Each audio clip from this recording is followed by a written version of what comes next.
Hello दोस्तों, bio science with यनके में आपका फिर से हार्दिक स्वागत और अभिनंदन है। चलिए, थंबनेल देखकर समझ गए होंगे कि हम किस टॉपिक्स की बात करने वाले हैं। विद्युत प्रतिरोध कक्षा 10 में भी है, कक्षा 12 में भी है। ठीक है ना। प्रतिरोध होता क्या चीज़ है, विद्युत प्रतिरोध कहा किसे जाता है। ठीक है, ओम के नियम के बाद का यह है। अगर पिछला वीडियो नहीं देखे होंगे तो हम इस वीडियो के डिस्क्रिप्शन में उसका लिंक दे दे रहे हैं, आप जाकर उसको क्या करेंगे, देख लीजिएगा। चलिए, तो बिना देर के स्टार्ट करेंगे। हेडिंग बनाएंगे आप क्या, विद्युत प्रतिरोध, इलेक्ट्रिक रेजिस्टेंस। ठीक है, तो हेडिंग आपकी बनेगी विद्युत प्रतिरोध। विद्युत प्रतिरोध, विद्युत प्रतिरोध यानी इसको कहा जाता है इंग्लिश में electric resistance. Electric resistance, electric resistance. ठीक है ना। अब विद्युत प्रतिरोध होता क्या है? प्रतिरोध मतलब होता है रोकना। किसको? विद्युत को। प्रतिरोध मतलब होता है रोकना। किसको? विद्युत को। अगर किसी भी चालक में विद्युत धारा बह रही है, अगर उसको रोकने का प्रयास उस चालक के द्वारा किया जा रहा है तो उसी को कहा क्या जाता है? विद्युत प्रतिरोध कहा जाता है। यानी किसी भी चालक का वह गुण जो विद्युत धारा के प्रवाह में बाधा उत्पन्न करती है उसे विद्युत प्रतिरोध कहा जाता है। तो चलिए डिफिनीशन लिखेंगे। किसी भी चालक का वह गुण, किसी भी चालक का वह गुण, किसी भी चालक का वह गुण जो विद्युत धारा के, जो विद्युत धारा के प्रवाह में, विद्युत धारा के प्रवाह में बाधा उत्पन्न करता है, बाधा उत्पन्न करता है यानी रोकता है, उसको उत्पन्न करता है, उसे क्या कहा जाता है? उस चालक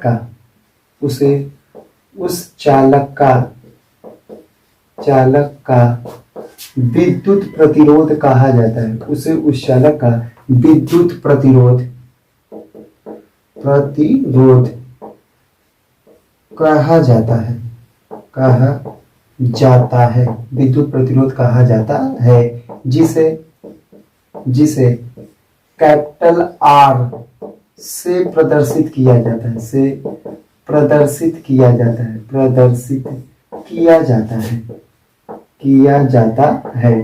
जिसे कैपिटल आर से प्रदर्शित किया जाता है। ठीक है ना। यानी किसी भी चालक का वह गुण जो विद्युत धारा के प्रवाह में बाधा उत्पन्न करता है उसे उस चालक का विद्युत प्रतिरोध कहा जाता है, जिसे कैपिटल आर से प्रदर्शित किया जाता है। ये इसकी क्या होगी? डिफिनीशन होगी। फिर से डिफिनीशन आप इसको ध्यान से देखिएगा। किसी भी चालक का वह गुण जो उस चालक में विद्युत धारा के प्रवाह में बाधा उत्पन्न करता है उसे उस चालक का विद्युत प्रतिरोध कहा जाता है, जिसे कैपिटल आर से प्रदर्शित किया जाता है। अब एक चीज ध्यान दीजिएगा, हमने आपको बताया था ओम का नियम, V बराबर क्या था? R इंटू आई आया था कि नहीं आया था? अगर हम आई को इधर लाए तो ये गुणा होगा तो इधर क्या हो जाएगा? बट्टे में आएगा कि नहीं आएगा? तो देखिए, विद्युत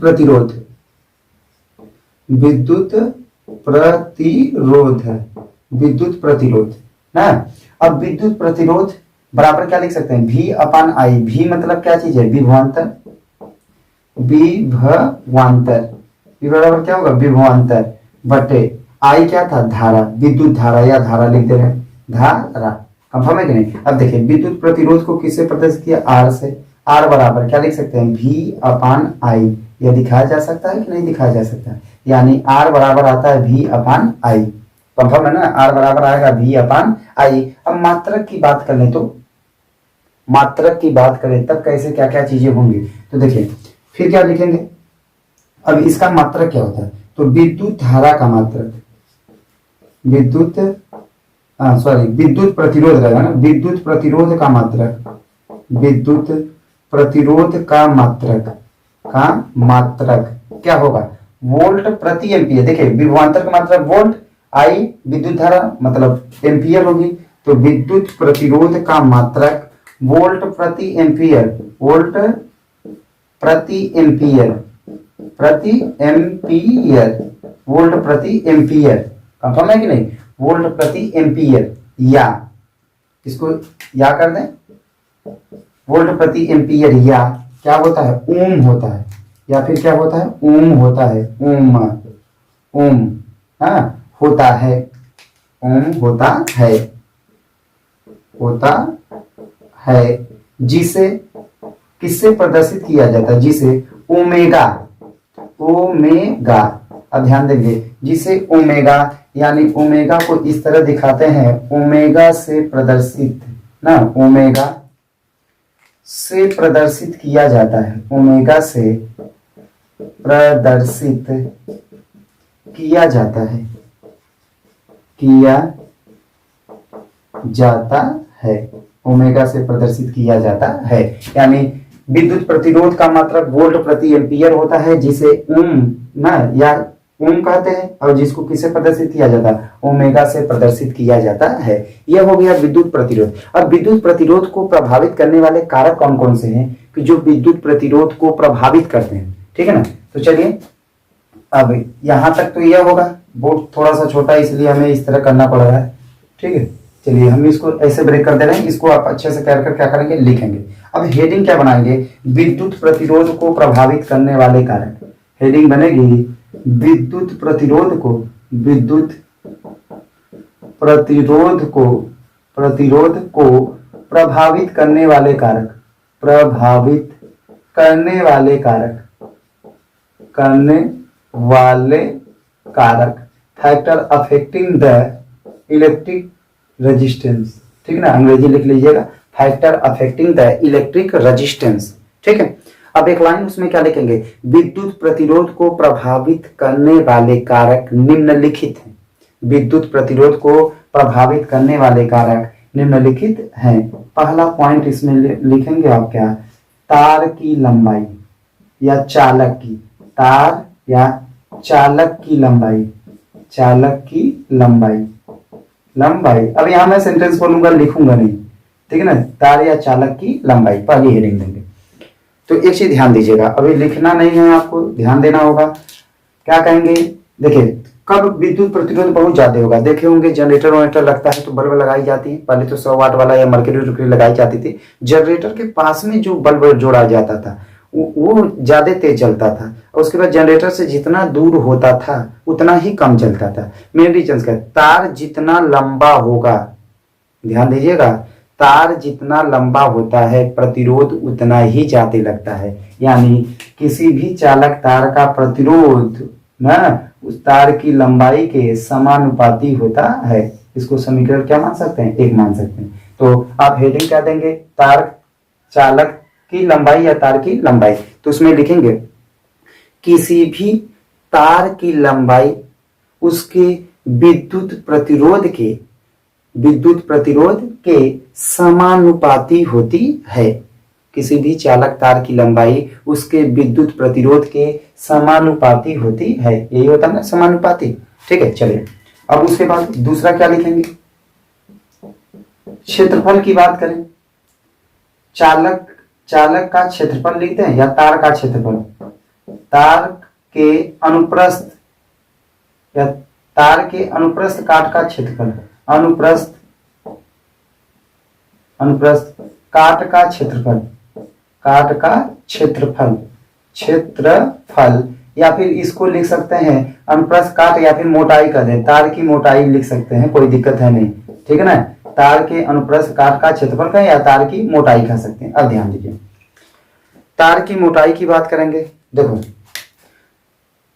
विद्युत प्रतिरोध तार की मोटाई के व्युत्क्रमानुपाती होता है, यानी एरिया लेते हैं कि नहीं लेते हैं, या क्या लेंगे, समीकरण नंबर क्या करेंगे, 2 करेंगे, यानी किसी भी चालक का प्रतिरोध उस चालक के क्षेत्रफल के, अनुप्रस्थ काट के क्षेत्रफल के व्युत्क्रमानुपाती होता है। तार जितना मोटा होगा, जैसे तार जितना मोटा बनाएंगे विद्युत प्रतिरोध उतना ही कम लगेगा।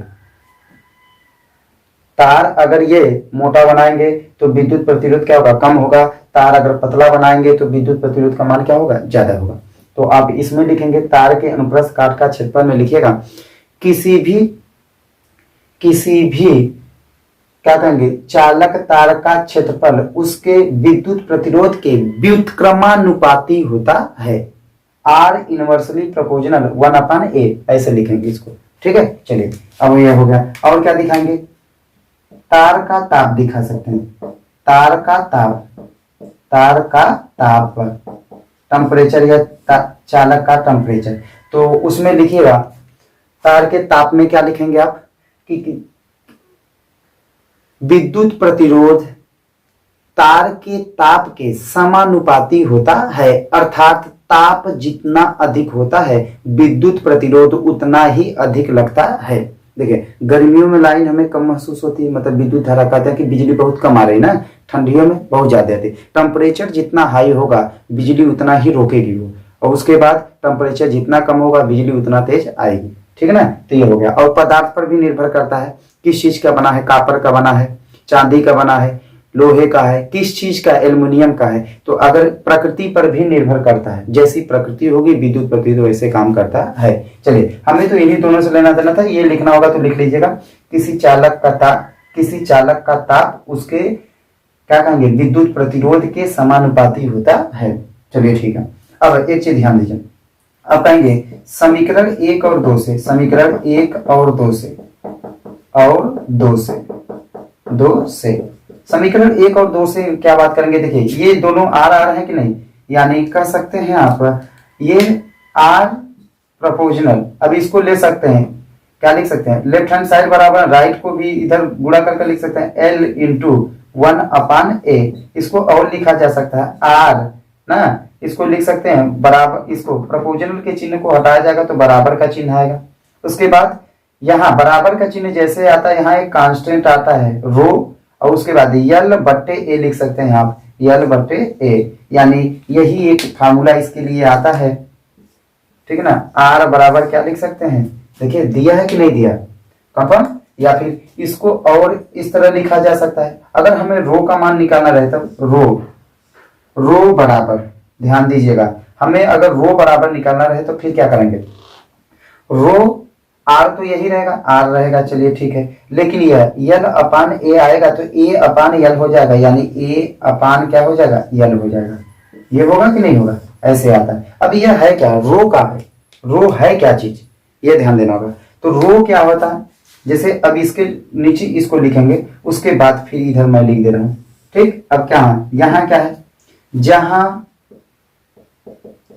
रो एक, इसको रो लिख लेंगे हिंदी में, रो एक नियतांक होता है, नियतांक होता है जिसे चालक का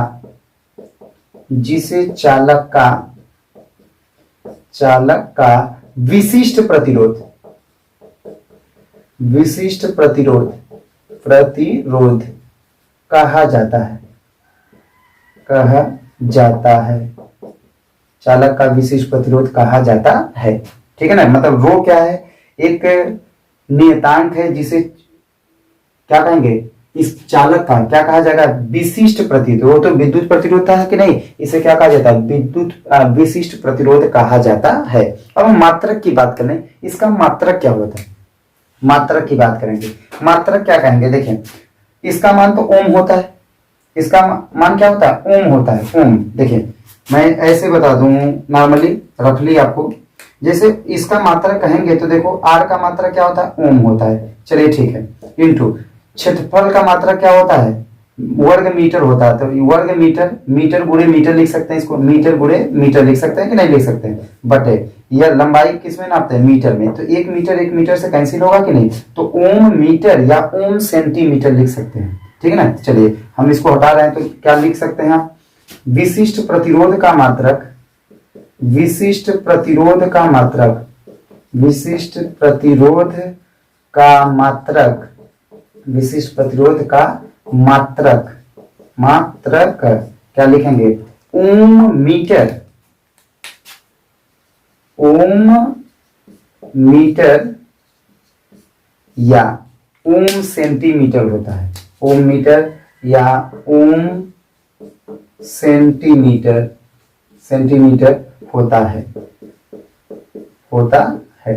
ठीक है ना। तो यही इतनी चीजें हैं आपके लिए, ठीक है, तो ध्यान दे दीजिएगा इसको अच्छे से क्या करेंगे, लिख भी लीजिएगा। तो उम्मीद करूंगे आपको समझ में भी आया होगा।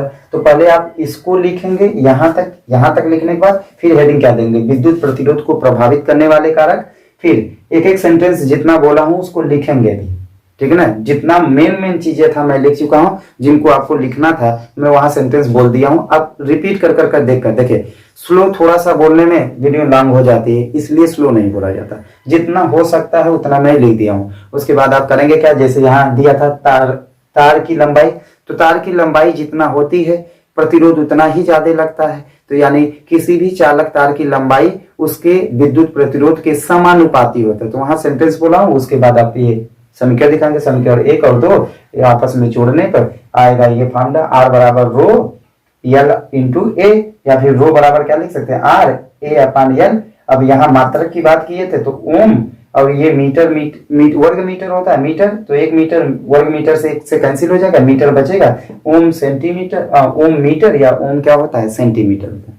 ठीक है, तो ऐसे है। अब क्या पढ़ेंगे इसके आगे, इसके आगे हम लोग जानेंगे कि प्रतिरोधों का संयोजन किस प्रकार होता है, समांतर क्रम संयोजन, और कौन सा होता है, श्रेणी क्रम संयोजन। ठीक है, तो उसको लेकर मिलेंगे एक नए वीडियो में। ठीक है, तो उम्मीद कर रहे होंगे कि आपको समझ में आया होगा। फिर मिलेंगे ऐसे ही एक नए वीडियो को लेकर, तब तक के लिए धन्यवाद।